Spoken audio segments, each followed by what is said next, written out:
put that in and it still shocked me. Please explain.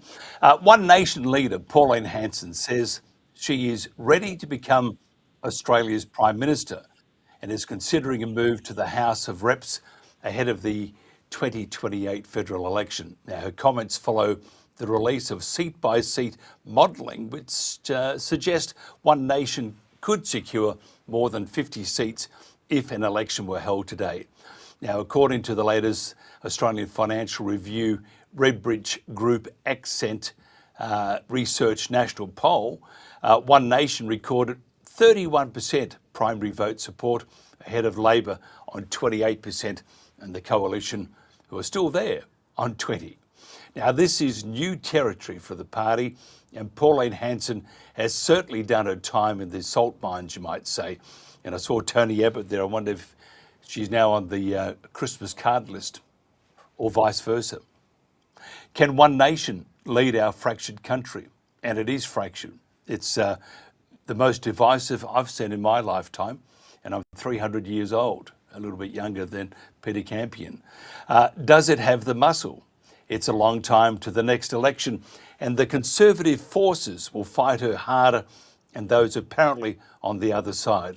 Already we've seen articles and little stories here and there suggesting that there is some nefarious activities occurring. Now, it's always been the case with Pauline. They go after her, but this time it's a little more serious. One Nation is currently riding high on mainstream media attention, where she has been badly maligned. Interesting, isn't it? One day you're a rooster, next day you're a feather duster. In her case, the other way around. Will they turn on her again, though? Will they actually become the, instead of the we're your friend, become we're your enemy? Because the other major parties have a large treasure chest of goodies for mainstream media. We know how they go. We also see independent media, the same thing. They can change within a day.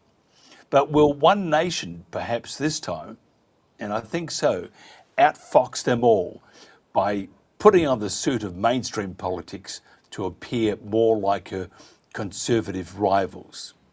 We'll find out from our panel. Our panel is Peter Campion, who's a bit older than I am. I'm 300, so he's obviously a little bit older. Sorry, Peter. Jerry Roberts, right? 340. 340. Jerry Roberts is nowhere near that age. And Robert Barwick, who's just a kid from the Australian Citizens Party. Thank you very much for joining me. First of all, Robbie, I want to start with you. What's your thoughts on this surge of One Nation with Pauline Hanson? Is it going to last? Well, I hope it means that the uniparty rule is broken. There was a steady decline in votes for the two major parties, or the Labor Party and Coalition, from the peak of Kevin Rudd in 2007, and it steadily declined every election.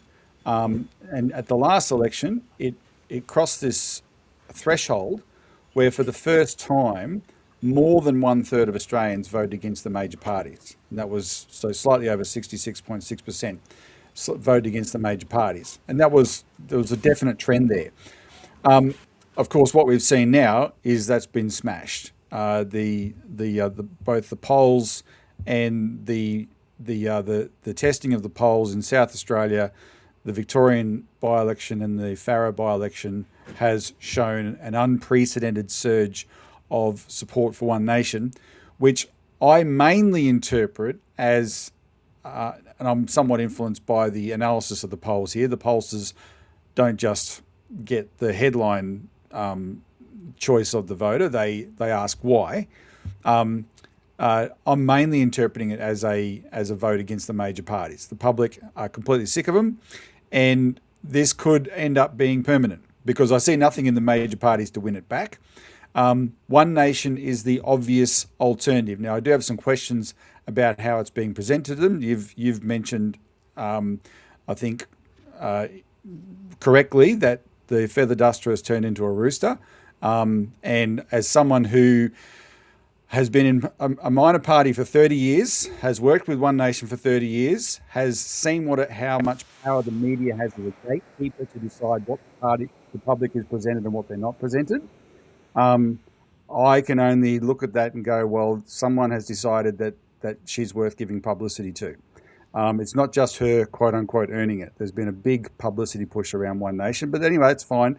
It shows it's showing that the public want to vote for something other than the major parties. They're sick of it, and I don't see anything in the major parties' policies or actions that's going to win that vote back. So I suspect it could be permanent. The question is, will it stay with One Nation? Yeah, I totally agree with you. Peter, tell us your thoughts. I know you lean towards One Nation in more ways than one. Can they last the distance? If you could just turn your microphone on. Yeah, had to drown out the dogs in the background. You know what they're like. They always bark at the most inopportune moments. Bless their furry hearts. Yes, I tend to agree with a lot of what Robert said there. I think the Labor, Liberal, National, Green, Teal Uni Party is well past its use-by date. We elect politicians on the basis of their promises. Those promises, in effect, become a verbal contract between our employees, the politicians, and ourselves. And of course, they never honour that contract, and for some reason that best serves them, we have no mechanism to get rid of them when they dishonour their contract. So we do need a change. I think, I know, as the constitutional scholar Arthur Tresby said in his book, Your Will Be Done, which is relatively easy to find online and free to download, and it's not a long read, it's only about 60 pages. The sole constitutional obligation of elected representatives is to represent their electorate, their constituents. So in the case of a senator, that's a state. In the case of an MP, it is their specific little section of the map that they're elected from. And if they then vote against the will of the people in their electorate by voting along party lines, then they are effectively, they're not serving our will, so it means that they're not eligible to continue in their roles. And this is what we've seen with both branches both major branches of the Uni Party, the LNP and the ALP, as they are in Queensland, or the Liberal National Coalition elsewhere. And I've been advocating with the Nationals that I'm personally acquainted with, and as you know, I have a rather famous son-in-law who's a National, or former National, advocating for them to abandon the Nationals for quite some time because the Nationals abandoned them. They've drifted a long way to the left of centre, and they're not in any way showing any sign of changing their behaviours to reflect our will. Now, there's almost no one that I ever speak to that wants us crush-loaded with foreigners, particularly without those foreigners paying a headworks charge, like our ancestors, our forebears, in my case, 8 generations of my family, have worked to establish the infrastructure that we all use: hospitals, schools, police services, fire brigades, all the rest of it. And the Liberal National Uni Party, against our will, is inviting in foreigners to use all that infrastructure without paying a cent towards expanding it. And that is just criminal. So, yeah, I'd like to think that One Nation can take over the government, and there's no reason why it can't. It certainly can't be worse than what we've got at the moment. I think the main things to do are to separate our MPs and senators from lobbyists. Lobbyists should be entirely banned from any parliamentary precinct. The only lobbyists that should be talking to any politician are ones that live in that politician's electorate and are making an appointment and seeing him in his electorate office, and he should be making damn sure that he's recording that, and that he has plenty of actual human witnesses around him, staffers and such, because it's through the lobbyists that the foreign interests get control of our uni party. And this is where the indoctrination, blackmail and bribery comes in, that causes these people to act so far in divergence from our interests as the actual employers. And we should also be bring in some sort of citizens-initiated referenda so we can tell our representatives what we want them to vote on. And we need the right of voter recall. We need to be able to eject a politician from their seat when they cease to serve our will, which is pretty much everyone in the Labor, Liberal, National, Green, Teal Uni Party has failed to serve our will. And what we see them doing is implementing an agenda that's foreign to our nation. It is the United Nations World Economic Forum agenda, clearly stated in their documents. We don't want it. Why is it being foisted on us by the politicians that we're paying? Okay, rant off. Over to you, Mike. I was enjoying it. Jerry Roberts, writer, you can take over the rant, but I need to know from your observations and your just nous, will they last the distance?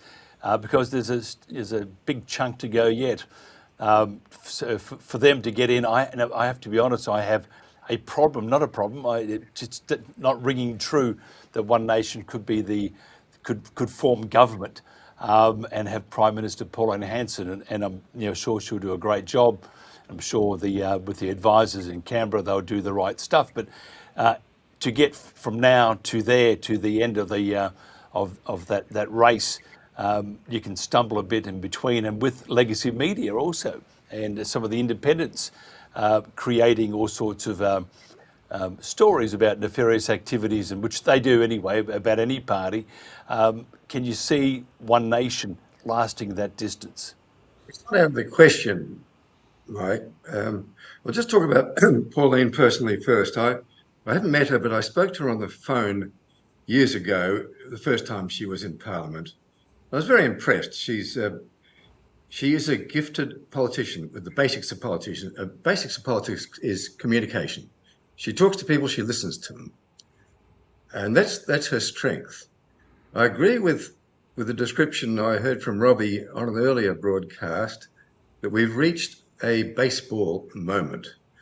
The voters want to attack the Uniparty, Labor and Liberal, with baseball bats.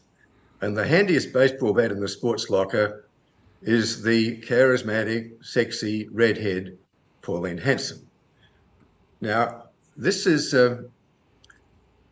it's not a the greatest criticism of Pauline from the start as a person is that she's racist, and she does attack racial issues. Now, I know for a fact that Pauline is not racist. I have it from the very best authority.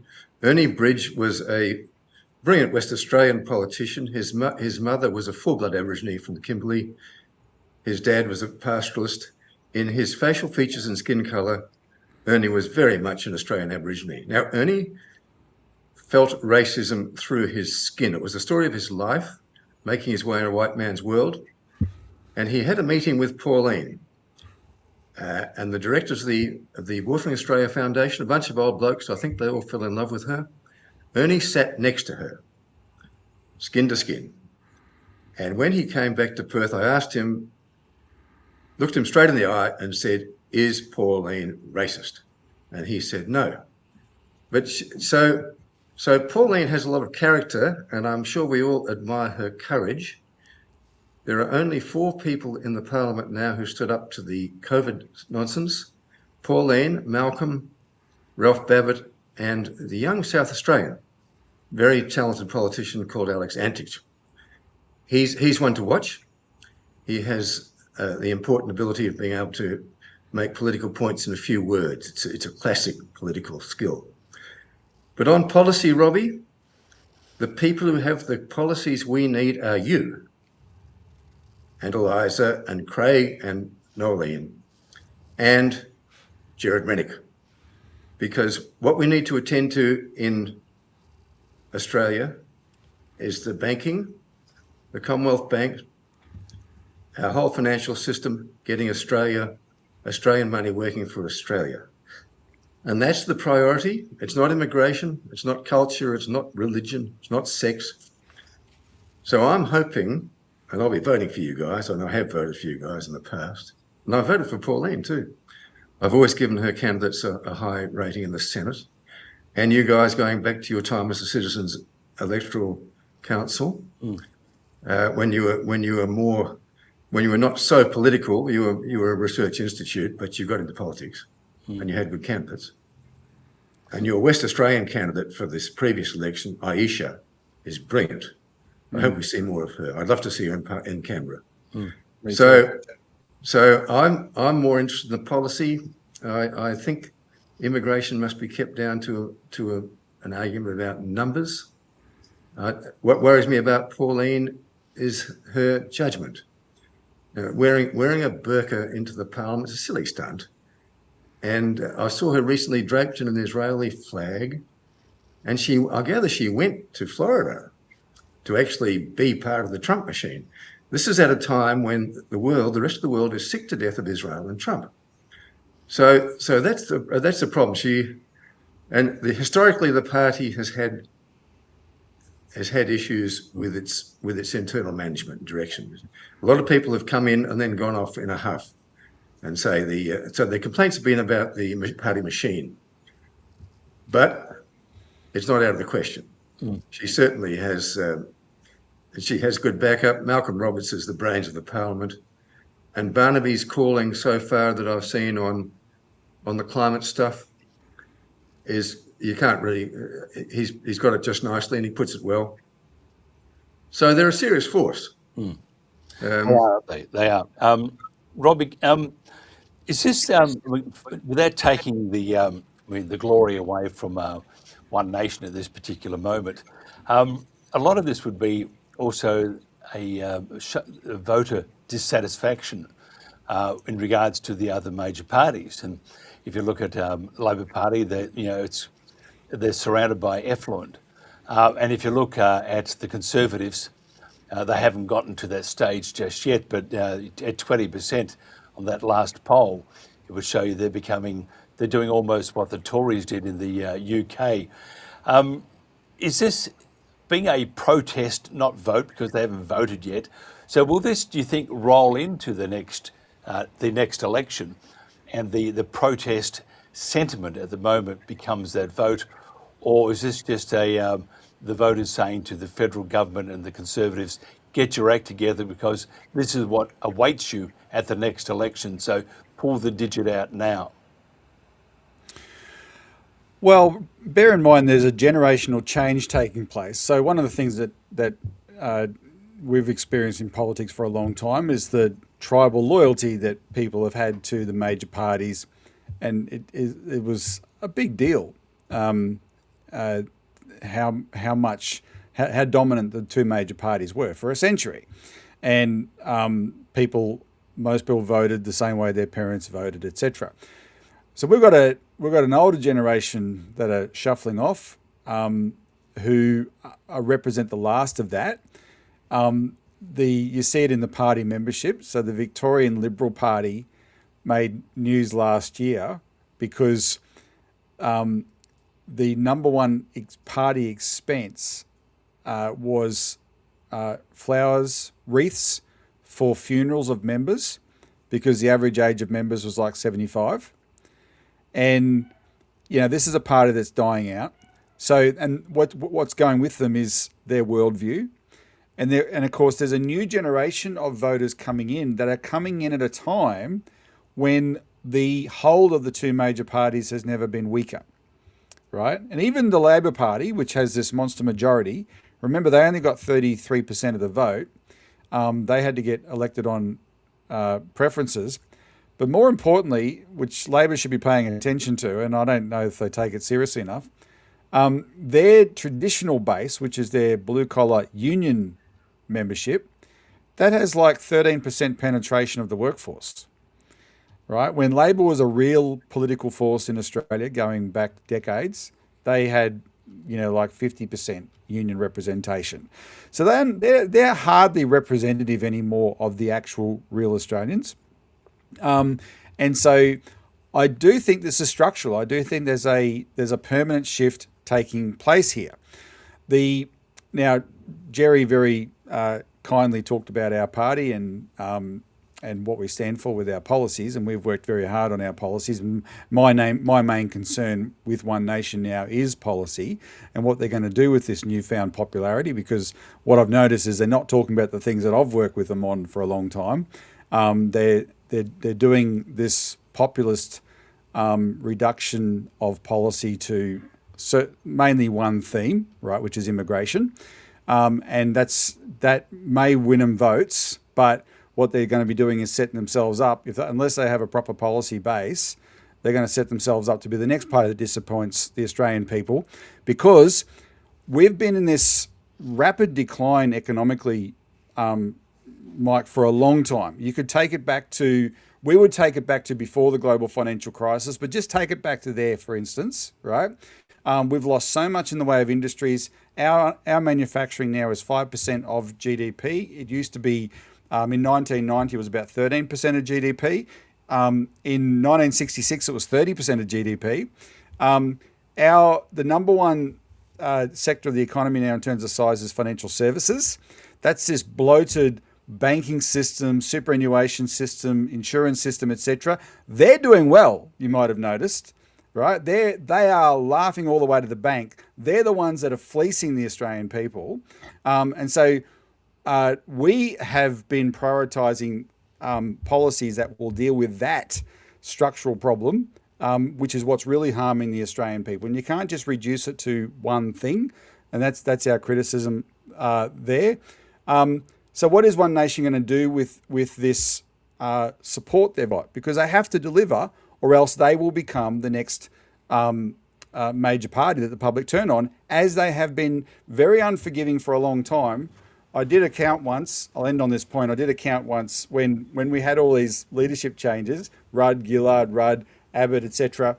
We had we had the same number of prime ministers from 1949 to 2000 as we had from 2007 to like 2016. In less than a decade, there were so many leadership changes. Why? What changed politics? I'll tell you what changed politics. The public became very unforgiving because of the economic decline. They kept electing new leaders and nothing was changing. And so One Nation, if it has to represent real change and get it right, or else this support for Pauline will very quickly evaporate. Yep. Peter, what's the major factor influencing the rift to One Nation? Would it be, one, she just seems to be telling the truth a little more than what we have at the moment, or is she communicating with the electorate or the whole of Australia a little better than the others, or is it immigration, or what? Or is it a combination of issues? It's all of the above, Mike. And there's an adage that's circulated in our community, being the people, our community being the people that built Australia, that largely came from one particular corner of Europe. And it goes along the lines of, fool me once, shame on me. Fool me once, shame on you. Fool me twice, shame on me. And people are noticing, Aussies are noticing, that the Uni Party make fools of us all the time. It doesn't matter which branch we elect, they do the same things. And it's just time to give someone else a go. They've been at bat for, many decades now, and we're just drifting further and further away from where we should be. Now, I just want to just jump on a few points that your other two guests there have raised. Jerry talked about racism. Racism as an insult, as a pejorative, has just lost its power. I mean, you go to the supermarket and you stand in front of the jars of olives, you're going to discriminate in favour of one that you want. And I think we're at the stage now where we have to admit that everybody discriminates on race. And a lot of the immigrants that we're bringing in are more discriminating on the basis of race than the native population of Australia, who have been largely trained out of it over a number of generations. And this is why you get immigrants that come in and they stick to their language, they stick to their religion, they stick to their clothing style, they stick to their little community, their little enclaves, like India or a little, Iraq or whatever, little Pakistan, embedded in our cities. That's balkanisation.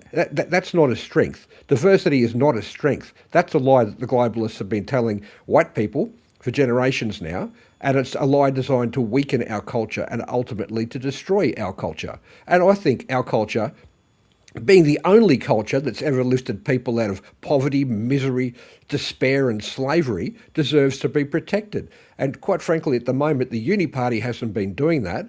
One Nation is offering a fairly grounded policy set. They do have a website. It's pretty easy to go on and have a look at their policies. They're not bad policies. I think that the party can be hijacked, and I think that's a big risk. And I think, building on Jerry's points earlier, or possibly it was Rob, they've got a pretty weak back room, and having run as a candidate, I can attest to that. I was actually quite annoyed by the end of the election process, to put it mildly. And I've counselled my son-in-law that is something that does need to be corrected if they're going to be successful in the long term. Now, when it comes to actually applying the lessons of government to government as a newly elected governing body, then I think then my son-in-law, Barnaby Joyce, for those who haven't connected that dot, having served as Deputy Prime Minister twice for quite lengthy periods, is more than capable of directing One Nation in the correct manner to ensure that they're going to perform the functions of government. And I think Jerry was commenting on Robbie's Australian Citizen Party and all the rest of it. One Nation's got a 30-year head start. One Nation has got more flak holes in its battle standard from being over the target for longer than any other party. Most Aussies have never heard of Australian Citizens Party or any of the other minor parties. And quite frankly, if we want to get rid of the uni party, which has to be our priority if we're going to change anything, then we need to overwhelm the election rigging, and I'll get onto that in a minute, at the ballot boxes, and we need to get all the minor parties to, just for once, just for this one session, throw their weight behind the one name that everybody can recognise. Okay? I frankly think that Pauline should stay in the Senate and be leader of the Senate, and we should select someone from the House of Reps to be the Prime Minister. And remember again, the Prime Minister is a political construct created by politicians. There's no mention of parties or a Prime Minister in our Constitution. That just works for them. Same as this party room solidarity that won't let cabinet members speak out. That's ridiculous. We've got to get rid of that stuff. We've got to allow every MP to speak his mind on every issue that affects his electorate in real time, all the time.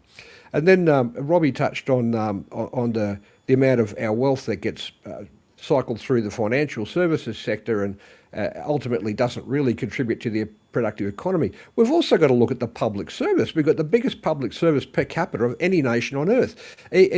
One of the News Corp papers today touched on that. I think it might have been possibly James Morrow's column, talking about how China, with its almost complete surveillance state, still doesn't have as many politicians per head of population as we do. We've got to cut that. That's completely unproductive.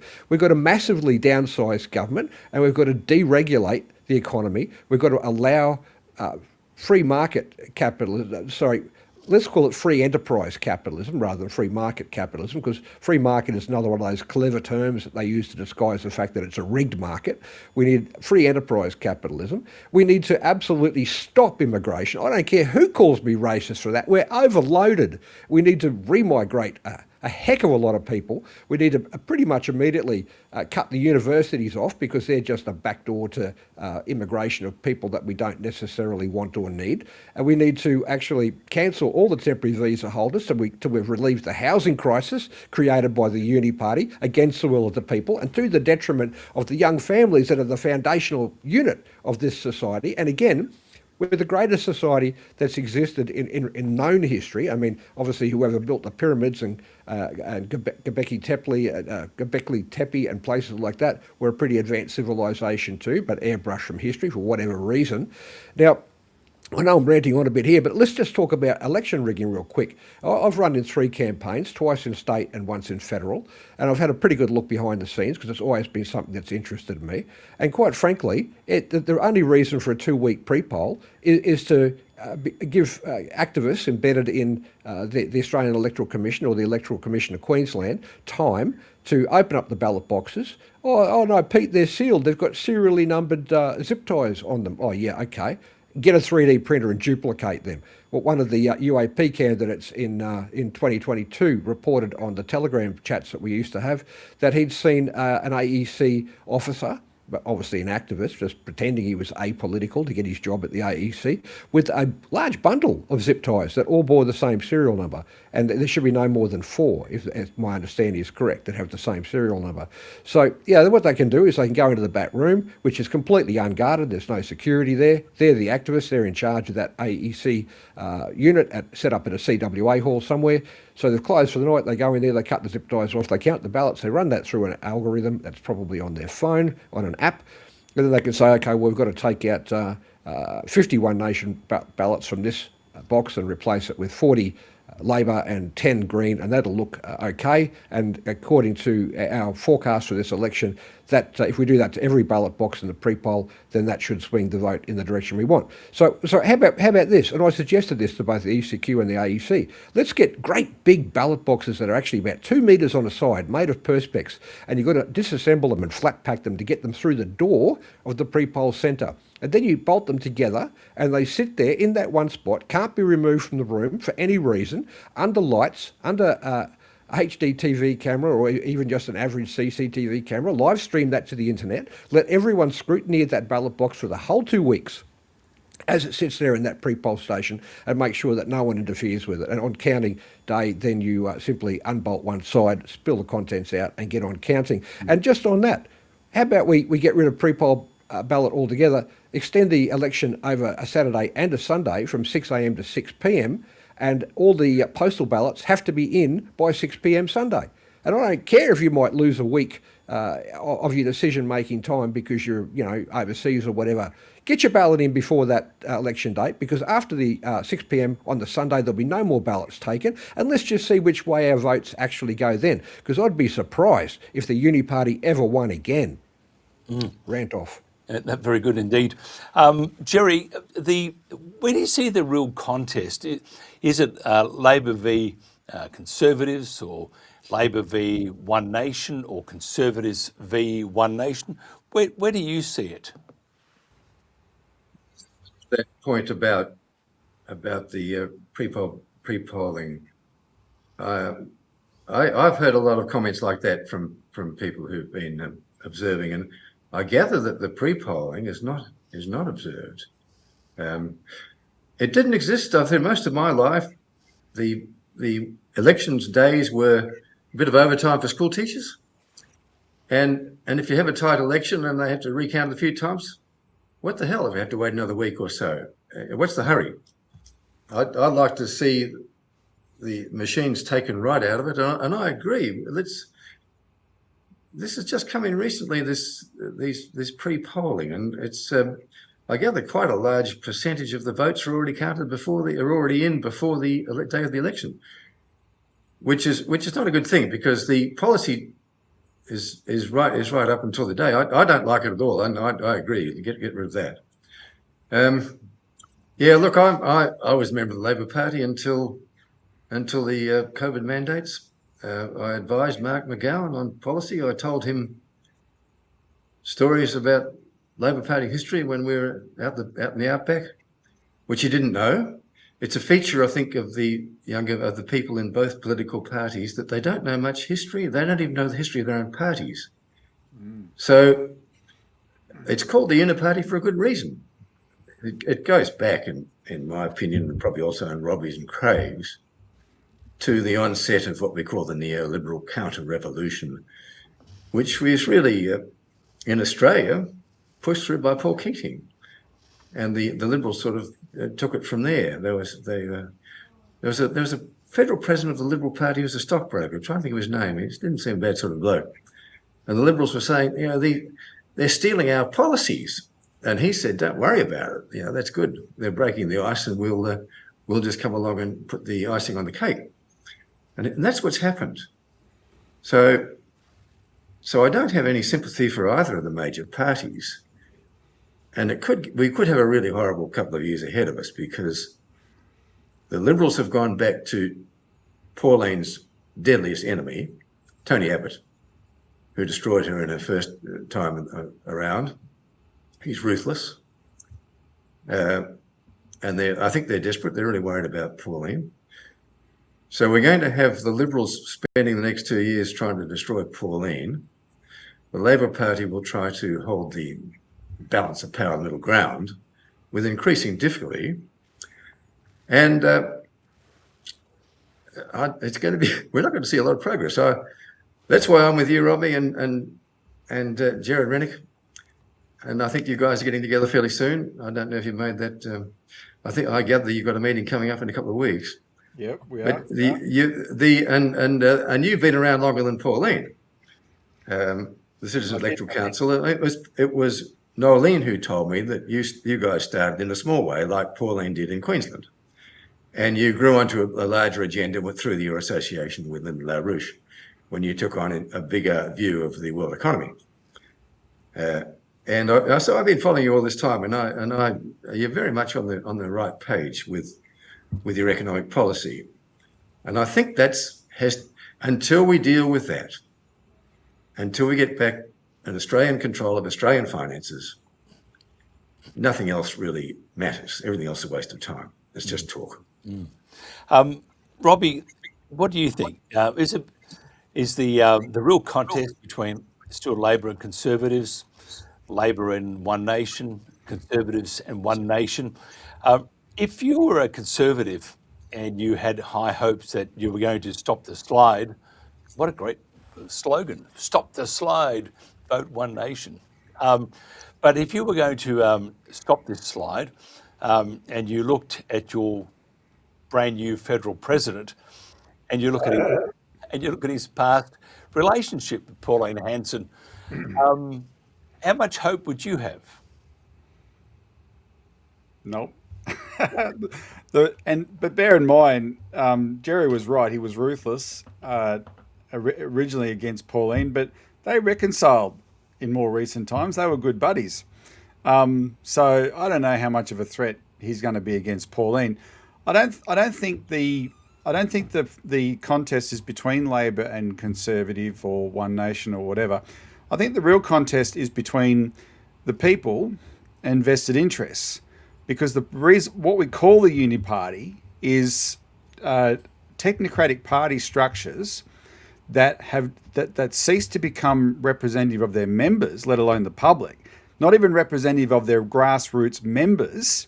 They could take them for granted, and they promoted people from within and became incredibly incestuous. So you only got promoted from within. You came up through if you're in the Labor Party, you came up through the union movement, but not even real union leaders. University graduates who got jobs as union leaders and then got a position in as an advisor to a member of parliament, and then got pre-selected to be a member of parliament yourself. And when you go through that phase and then you finish your parliamentary time, then you get some cozy job on a board of a government business enterprise. For instance, Anastasia Palaszczuk is on the board of Australia Post now, thanks to the government.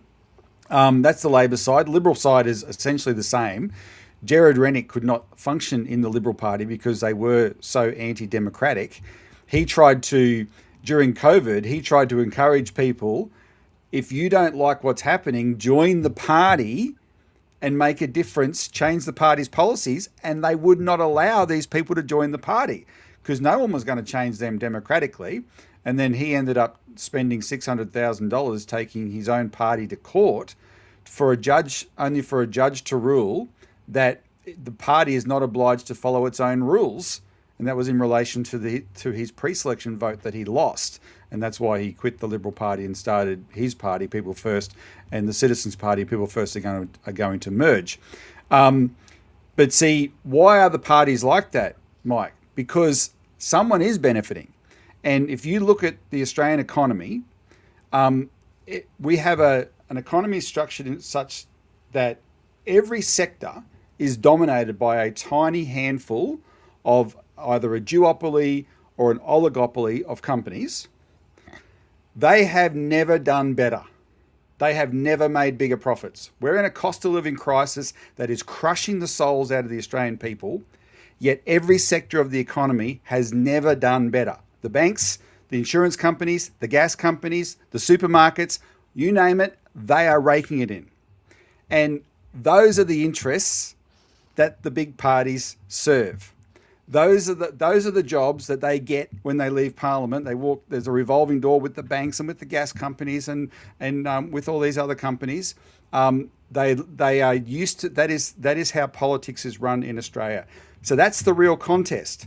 And my concern is the people who are voting for One Nation. And this is where, on some of Peter's things, I have to express strong disagreement, because I can tell you from an economic standpoint, it is not immigration. Immigration, the housing crisis started long before immigration. Now, of course, if you bring in 1 million people a year, you're going to have stresses. Don't get me wrong. But the economic decline started long before that. Most of what we've dealt with is immigration was a Ponzi scheme introduced after the GFC to try and keep the economy afloat through fake GDP numbers. We were already in serious economic decline long before that. And the solutions are economic, not blaming one sector of the economy or one section of society and saying, oh, it's those immigrants' fault. We've got to throw half of them out.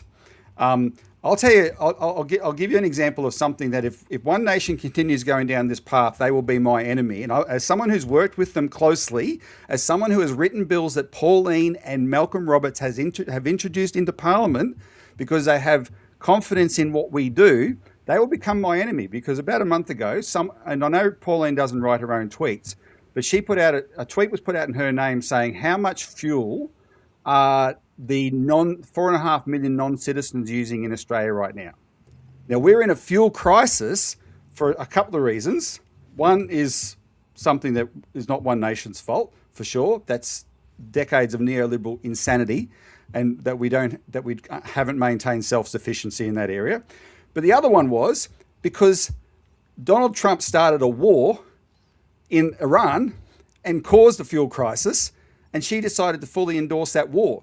She has a lot more to do with the fuel difficulties I've had because she endorsed that war, because she loves Trump so much, than the migrants, the non-citizens that people around her are choosing to blame for our problems. They are not the problem. We can get rid of them all. And if the banks are still screwing us, if the insurance companies are still screwing us, if the supermarkets are still screwing us, nothing's going to change. Right? And so unless that message is front and center, then One Nation is just going to be a very disappointing exercise for the people of Australia. Robbie, before I get into Peter, then I want Peter to answer this too, but while you're here, on Friday we're doing something similar with the Reform Party in the UK again, Nigel, which I often refer to as a celebrity game show host in waiting. And I truly haven't changed my opinion. Looking at Pauline, if she does and she's emulating the success he's had at the moment, at least in the polls, but what we fear that will undo reform is that they have a whole bunch of Tories back in their fold, and if you look at the last election, the Tories did very, very badly. Yeah. Yet they're bringing them in to add stability, which is a bit like saying, quick, plug that hole and we'll make 4 other holes. And that way we won't sink, but you're going to sink. The same thing with Pauline. She's now starting, and she needs experienced people running for One Nation. And it's all very well having inexperienced people who may very well win their seat. But if they haven't got that experience, you're going to have some trouble sailing that ship in the right direction. So therefore, they start inviting, and you see Barnaby, and I think Barnaby's a great choice, by the way, but you see others are now moving over to One Nation from the LNP. Does Pauline also stand to run into some headwinds? Because if you're bringing in a party or bringing in people from that party that failed dismally, are you going to be running the risk of, again, copying what the Conservatives or the LNP did in the last election? Surely you would be better off getting, again, you got to balance it here, but having maybe a different style of candidate for One Nation, more lawyers, more accountants, and still grassroots members. I don't know, because I don't know how. Your lawyers, Mike, seriously. But Well, I the think, reason well, I say lawyers, Peter, is just because I mean, and never trust a lawyer. But there are some very good No. lawyers out there, and you need to understand some of the complexities. So what we don't want to do is have a party in power running government who haven't got that experience in a lot of the smoke and mirrors and the mazes that will present as they govern. So, and that's why you see with the reform in the UK, they brought in ex-Tory members to add that stability. But in doing so, you're actually creating more holes. So that's the reason why I mentioned lawyers. So either you have good accountants, good lawyers. Jared Rennick's a very good lawyer, a very good accountant. Sorry. So do you bring a few more of those in so they understand the legal speak, or do you stick with the grassroots members and candidates of One Nation, which again, as I mentioned, can provide some headaches if they get into power? And I'm not saying that one isn't worth it, but you need to also have people who are versed, and you have good advisors, by the way, but you still need people who are versed with the legal speak of Parliament, of law, of constitution. well, obviously, Peter can express his own opinion, but I do think it's an issue. I'm glad you raised it, because if you form a party, now Pauline said she's not interested in doing this, but depends on how many people start coming to her that want to jump ship.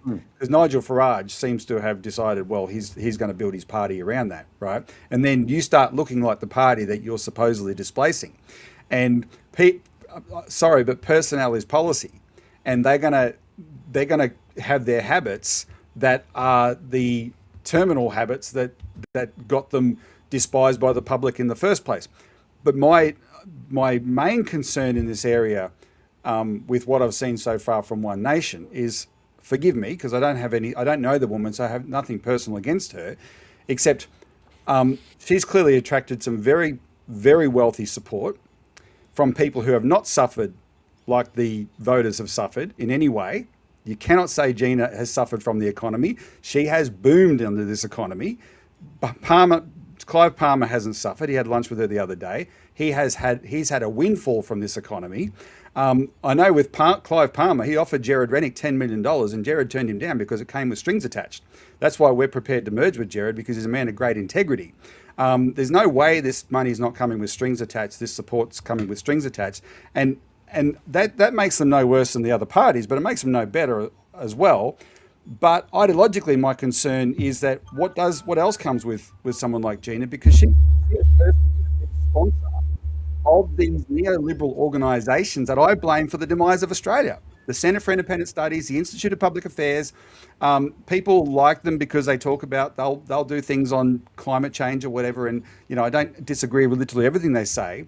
But on the fundamental dismantling of our economy, where they took the role of government and they took it out and they privatised everything to death, those guys wrote those policies to do that. It's their ideology. They have sabotaged our economy. They've turned it. Everything had to become neoliberal and market oriented. And I know Barnaby's not like that, right? Barnaby as a national was not like that, and he represented sort of a swing back away from that, because the John Anderson era of the National Party was terrible. There's a great Bob Katter interview recently with Mark Burris, where Mark Burris said to Bob Katter, "Why did you quit the National Party?" And for the next 10 minutes, Bob Katter went through one at a time, case after case of industries that John Anderson and the Nationals deliberately shut down in rural Australia, one at a time, bang, bang, bang, bang, bang. And most people should watch that, because they wouldn't even know how deliberate it was, because the Nationals became the most ideological on this stuff, and their ideology came from these think tanks that Gina has sponsored.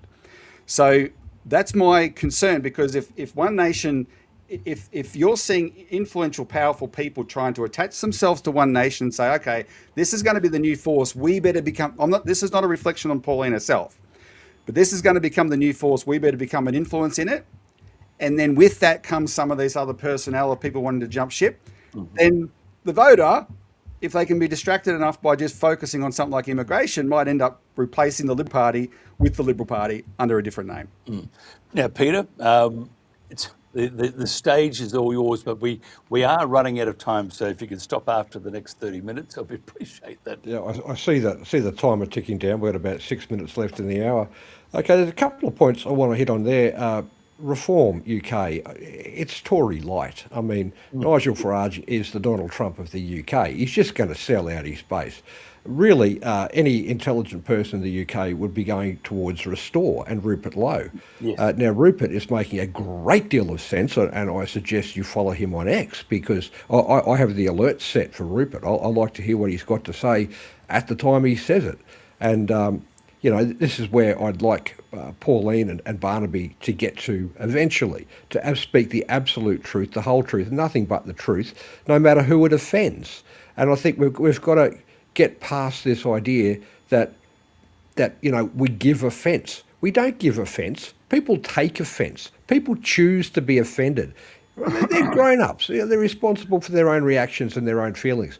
And we've got to have absolute free speech, whether it offends someone or not, because free speech is the foundational human right on which all other human rights depend. Now, I think I agree with Robbie on more things than he agrees with me, though. For example, the incestuous nature of the party structures. They seem to be set up to maintain their little core group that always has complete buy-in to the groupthink, and you know, they start as uni students, they go straight to party advisors, they never have any real world experience, they go from there to a seat in Parliament, and from there, as he touched on with Anna Bligh, the afterpay job. That's what I call it, the afterpay job. And I think that the afterpay job is inherently linked to what I call, or actually I didn't coin this, but the lead or silver offer. So these billionaires, the lobbyists who represent the billionaires, the globalists, effectively, most of them are foreign. Okay, so, Gina and Clive have been cited as examples. However, they're, you know, Australian, at least at face value. A heck of a lot of the billionaires that are the biggest investors in Vanguard, State Street, BlackRock and First State, which are the investment funds that actually control, I think it's something like 97% of the world's corporations just by majority shareholding. They're the ones, the foreigners, are the ones that are directing Australia's disastrous policy. So Robert touched on the think tanks. Yeah, but the funding ultimately, the direction ultimately comes from these people who meet in plain sight in Davos, amongst other places. They also have a summer meeting in China. Now, a lot of these incestuous party apparatchiks get training from the World Economic Forum, either as young global leaders, in the case of Andrew Bragg, a Liberal senator, and certainly I think one of those Greens with two names, I think one of those also had that training, and they'll also, you know, train up, you know, corporate figures and even pop singers and stuff. It's bizarre, but they want to get the reach out into popular culture, into every facet of our society. Well, that's foreign influence. So we should absolutely be banning that sort of influence from billionaires. Now, I saw one of Gina's companies donated Pauline a plane. I mean, yeah, it's great that she has a plane to get around Queensland. It's a huge electorate, but it shouldn't be coming from billionaires. Yeah, and that's a decision, obviously, that she would make. I wouldn't make it. I'd be more like Jared Rennick, who's actually a close friend of a close friend, and I have a lot of respect for Jared. But nonetheless, he's not going to get the traction we need in the time frame that we've got to get rid of the uni party and have at least some chance of changing the mechanisms of our governance so that we can reclaim it from these horror show foreigners. Now, Jerry touched on how the Libs will start something and the Labor Party will expand it, and it goes the other way as well, because they're the uni party. They only offer voters the illusion of choice, so people think we actually have a democratic process. But when we have all the parties that are loyal to the globalists, to the foreigners, which makes them traitors, by the way, and they should be spending the rest of their lives in jail, they're going to implement that agenda against our wishes, regardless. And this is why we absolutely need an orange wave. We don't have any other party with the track record or the traction or the noticing, having been noticed by the Australian public to the extent that One Nation has. And I think, quite frankly, Robbie is wrong on trying to run an incredibly minor party at the moment, because the danger there is people think, oh, well, I'll put Australian Citizens Party first, but then I'll put the Libs in second place. Really, we want One Nation in second place. You know, we want to actually have agreement between everybody that's not uni party that getting rid of the uni party has to be the main priority. That getting rid of the billionaire donations, getting rid of the lobbyists out of our parliaments, having some sort of voter recall, having an actual electoral contract Yeah, for but dealing with Peter, the election campaign. Peter, Jared Rennick's not a senator now because One Nation did a preference deal with the Liberals in And they Queensland. shouldn't have. They shouldn't have. So, And the so reason that's he why lost. there's a big question mark over One Nation. Jared Rennick didn't do the preference deal. One Nation did. Yeah, well, okay, and that's a bad thing for Jared, and that's very sad that he got ejected. Now, I'm not arguing that One Nation's perfect. I'm just saying that unless we get rid of the uni party, it's just going to get worse. And in fact, Jared lost his battle because the Liberals are an unincorporated association, and therefore they don't have the constitutional rules that an incorporated association would have to follow. And I think that they'll probably set up deliberately that way because they're full of lawyers, and they do these little things so they can get around the legal protections that are built into the system that actually clamp down on the rest of us. So yeah, I think a whole lot less lawyers and a whole lot more tradies, because quite frankly, we're not being served by the lawyer class. We're not being served by the academics, as I like to call them. Some people that are so overeducated they've lost complete connection with reality. But just to finish on this gold and silver, I know we're running over time, Mike. The gold or silver offer, sorry, the lead or silver offer used to be, JFK, all right? You got to do what we say. You're not going to tear the CIA into 1,000 pieces, and you're not going to prevent Israel getting nukes or take nukes off Israel. You're going to do exactly as we say, or you're going to get the lead. And he wouldn't do it, so he got the lead, right?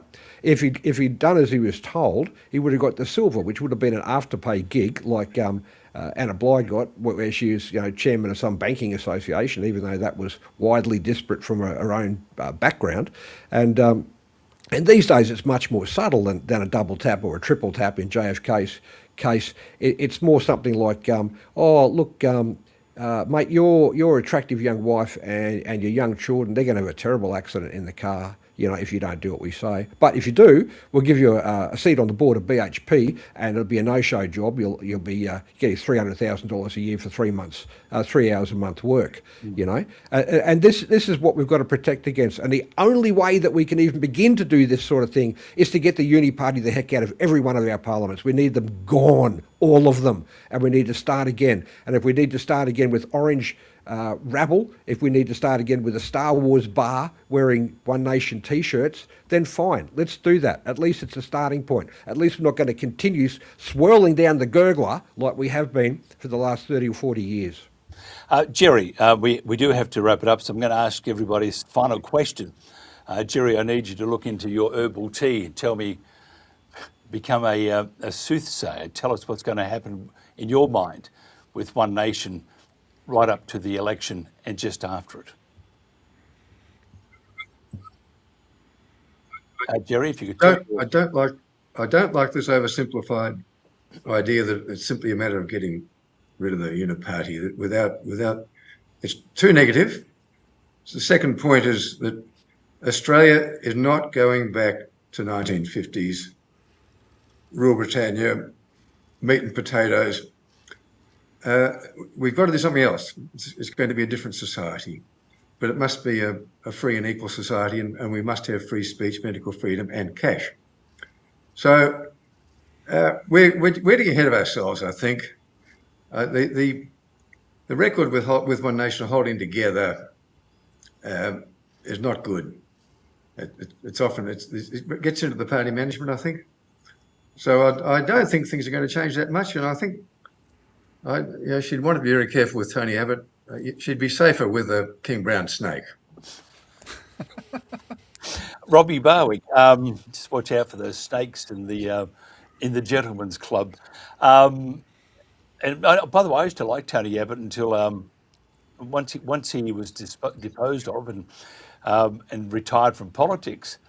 I thought, what's he been drinking? Obviously some good stuff, because he sounds like he was up there with Blair at one stage. Anyway, this is my own humble opinion.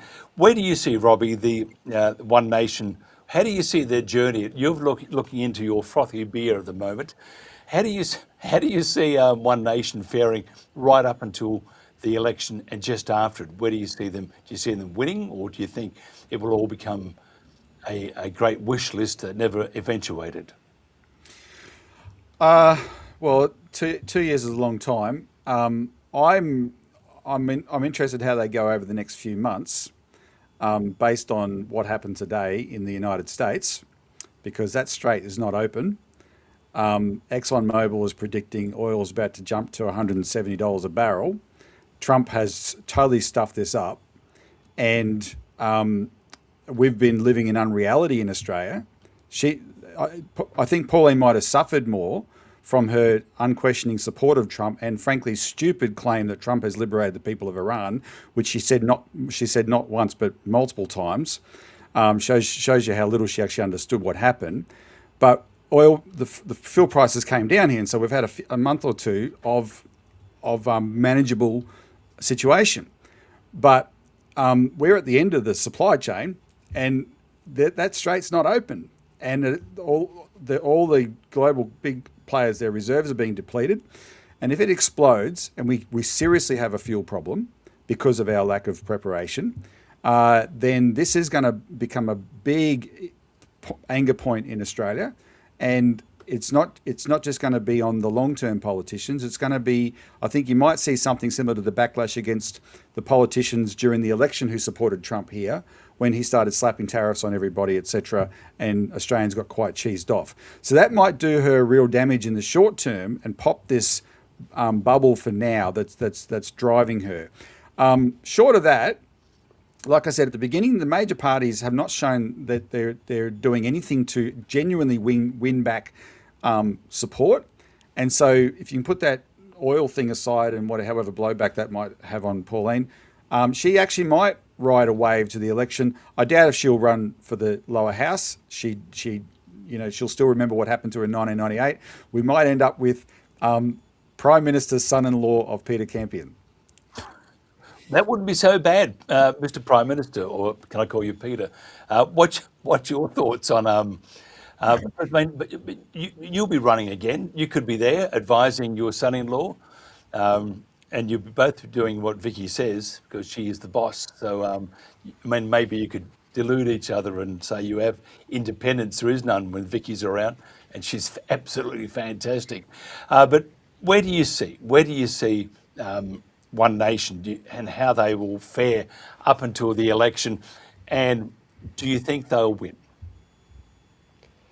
Well, Mike, I'm a bit worried. Let's just say a bit worried. I'm terribly worried that the media will go in hard. The left-wing legacy-controlled corporate media, as I like to call them, will go in hard against One Nation on behalf of the Uni Party, in turn on behalf of the globalists who control both. Because they're just corporate entities, and they're all controlled by the globalists who hang out in Davos, the BlackRock Brigade. And as Robbie has touched on, Pauline's made a lot of errors. She's a human character. She has her foibles. There was a point there where a lot of people, me included, thought that Trump might be, particularly after the alleged assassination attempt in Butler and all the rest of it that's now unravelling. At the time, it looked like it was pretty legit. He was getting sued and prosecuted, and why would they do this? But it's obviously all just a big psyop, big false flag. And this is how much effort that the Uni Party puts into making sure that its people remain in the positions of power that it needs in order to keep our money flowing off to the corporates overseas, over to the foreign globalists. So I'm terribly worried that the wheels will fall off One Nation, either before or after the election. But I'm absolutely certain the Uni Party choice is worse. And I'm equally certain that the minor parties, who have got almost no name recognition, and most people just, they're too busy doom scrolling TikTok or whatever it is they do to be bothered going to their websites and reading their policy sets. So, frankly, the only hope that we've got, and okay, it's not perfect. It's going to be messy. The only hope we've got is a mess. And quite frankly, I would like a gridlocked parliament of complete independence that knew nothing about politics or the machinations of the bureaucracy, that got absolutely nothing passed. That would still be an improvement on the trip down the gurgler that we're currently on. At least we could stop and take a breath, So I think in terms of this next election, you need to hold your nose and vote orange, because there's really not another choice other than continuing the status quo, which has proven so disastrous. We should be the wealthiest people on earth. You know, we should not have a housing crisis. And like, I don't know, I don't care which way you cut it, but when you bring in an extra million people a year to prop up a fake GDP number, which has been fake at least since the 1990s, you can't tell me that the immigrants themselves aren't the problem. They are, and they need to go home. We can't fit them in. We have no room. We're overloaded. Everything is overloaded. Our hospitals, our schools, our roads. We need them to go home. They're being brought in as a left-wing vote herd. That is not okay. And the same thing is playing out in every white Western nation on the face of the planet, simultaneously in a suspiciously centrally coordinated manner. And at the moment, you've got Bibi Netanyahu appears to be the president of the United States. And he wants his greater Israel project. And if you look at that on the patches that some of the IDF soldiers wear, you'll see that it incorporates large chunks of the countries that are surrounding Israel at this point in time. And that is not okay. That sort of murderous, expansionist regime, it's every bit as bad as the Islamic ideology, which is not even a religion. It's an expansionist political ideology wrapped in a religion so that they can use Western laws as a sword and a shield. So really, if we're going to have any sort of social cohesion, any sort of function, any sort of return to prosperity, we should be the richest nation individually per capita on earth with our resource base. But we're not, because the Uni Party is not reflecting our will in that parliament. The Uni Party has to go. That's the first step. There's no other way you can cut it. The minor parties can't do it. It's one nation or we're stuffed, basically. And then we've just got to put a lot of pressure on the individuals who are elected for one nation to do the right thing, to cut the lobbyists off, to cut the money supply off. Unless you're a natural citizen of this country, you shouldn't be donating at all, and the cap should be something affordable for the average man in the street. So, you know, we need to go back. We've got more oil in the Arkaringa Basin under Cooper Pedy than the Saudis ever have, and the Yanks invented the technology to extract it. Oh no, we've got climate change. Oh, come on. Who believes that rubbish anymore? That's as tired as being called a racist. Being called a climate denier, bring it on. I don't care. I'm sick of it. You can call me any label you like. I'm an Australian. I want Australian values. I want Australian culture. I want prosperity. I want freedom. I want, as Jerry touched on, I want cash. I want the ability to move around, to do what we want, and I want all the globalist agenda gone. Every one of their 17 sustainability points from their Agenda 2030, mate, that the whole lot is rigged against us, and they've been working towards that for a very long time. So, you know, okay, it might be a train wreck, but we've got to stop the train. So let's wreck the train if we have to at least stop it, and then we can rebuild from there. If we can get people to understand that alternative media is where the truth is, and that left-wing legacy controlled corporate media is now nothing but a brainwashing program, a psyop of immense proportions, controlled by the very enemies of us as individual Australians. Anyway, probably took up too much time then. Rant off. We've enjoyed that immensely, and we feel motivated. And I like your the other slogan. It's either one nation or we're stuffed. I mean, I'm sure Pauline will use that one, but it's true. I think most of us would agree. But it's a long way to go before we hit the hustings, as they would say. Peter, while you're there, while you still have some breath left in those lungs, if somebody wants to find out more about you, how do they do that? The easiest way is on X or via my Substack. My Substack is just petercampion.substack.com. X, I'm at good as done. Because quite frankly, at the moment, Australia is good as done, mate. We've been in the frying pan for so long that we're seared on the outside, we're deliciously juicy, and we're primed for consumption. So unless we jump out of that frying pan right now, we're stuffed as a nation. Might as well jump into the fire, mate, because we're stuffed either way. Let's at least do something different. But yeah, petercampion.substack.com, at good as done on X, and you'll get me.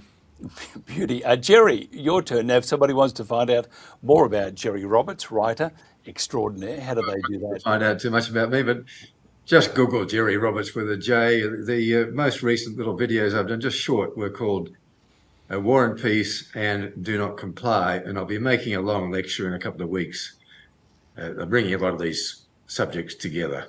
Fantastic. And thank you to Robert Barwick, Australian Citizens Party. How do they find out more about you? Or should they? They definitely should. Citizensparty.org.au. on is our website, Citizens Report on YouTube, and you can follow me on most socials, some variation of @Robbie Barwick. And you see that image behind me with Pauline. She's meant to be Joan of Arc there. We know that Joan of Arc, she I got that. fought for her country. What happened, Robbie, to Joan of Arc at the end of the day? Ashes to ashes, Mike. That's right, barbecued, finger licking good and all that sort of stuff. Anyway, hopefully that won't happen to Pauline, but there was a method behind our madness. Peter Campion, Jerry Roberts and Robert Barwick, thank you so much for your time. I've appreciated it. This has been The Protagonist. We'll do more tomorrow, reminding you on Friday that The Protagonist will be featuring more about Nigel Farage, and we have James Freeman, ex-TNT Radio. He'll be on there along with others. Have a great, great night. Catch you tomorrow. This has been The Protagonist and The World Today.